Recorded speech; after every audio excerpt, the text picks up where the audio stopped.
Darlene. All right, plus I'll be chatting with this gentleman right here, parents and students. You want to stay tuned because this man will fill us in on the #1 mistake that a lot of freshmen make when they go to college. And how about this? Some freshmen will start, but they will not finish that first year.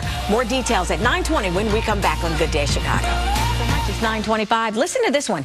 Every year, almost 4 million students begin their freshman year at colleges across the country. Most of them, though, will sleep less and stress out a whole lot more. And by the end of the year, 30% of those freshmen will have dropped out.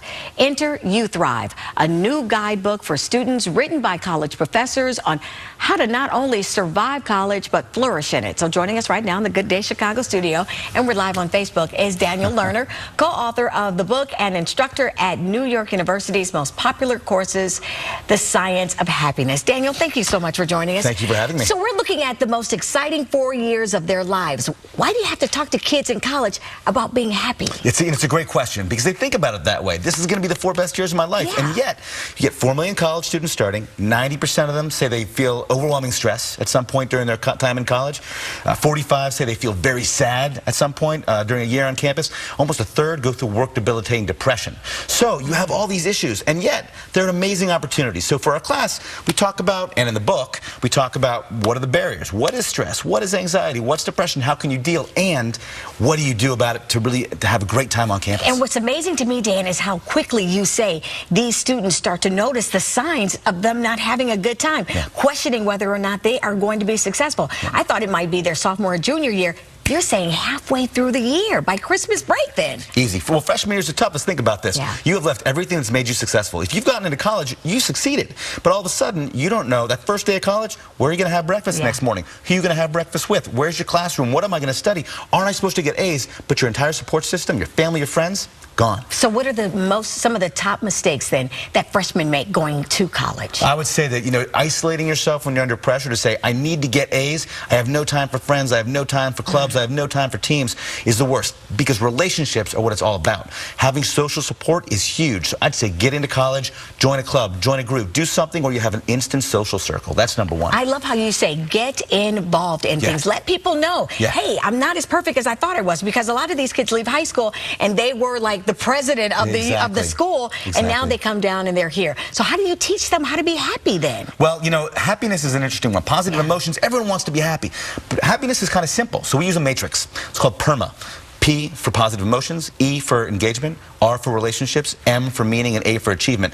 And the idea is you need a drop in each bucket. You don't have to be overflowing. Okay. But look, if you're super happy, that's the P, the positive emotions, but you have no one to share it with, the R, tough to really be flourishing. So when we tell our students and all of our listeners and all of our readers and say, just make sure you have a drop in each bucket, you're well on your way to having a steady dose of well-being. And rounded, and well-rounded. Exactly, okay, so let me ask you this. A lot of kids get off to college and they want to be that full-time student. Some of them taking 17, 18 hours. That's well, at my school, you only had to take 12. Right. How much of a load do you tell kids to take, starting especially at NYU, one of the best colleges in the country? Well, I would go with what are you taking almost instead of how much are you taking. Because if you're taking courses that are fascinating for you, that you can't wait to get to, students who come to our class, The Science of Happiness, they're really hopefully looking forward to it.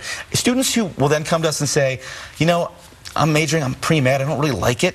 Well, it's hard to drag yourself to class and drag yourself to study and drag yourself to be great, and that stress starts adding up. But if you take courses that you really find interesting, that you really want to explore, it seems a lot easier, and the studies will show you're more engaged, you're more focused, and you're more likely to be successful. So take what you love. Gosh, this is so good, Daniel. We could talk to you. We're going to continue the conversation on Facebook. But tell everybody right now, at home, where can they find more information about You Thrive? So you can go to www.youthrive.info to check out the book. You can buy the book there. You can find it at your local booksellers, Barnes & Noble, Amazon.com.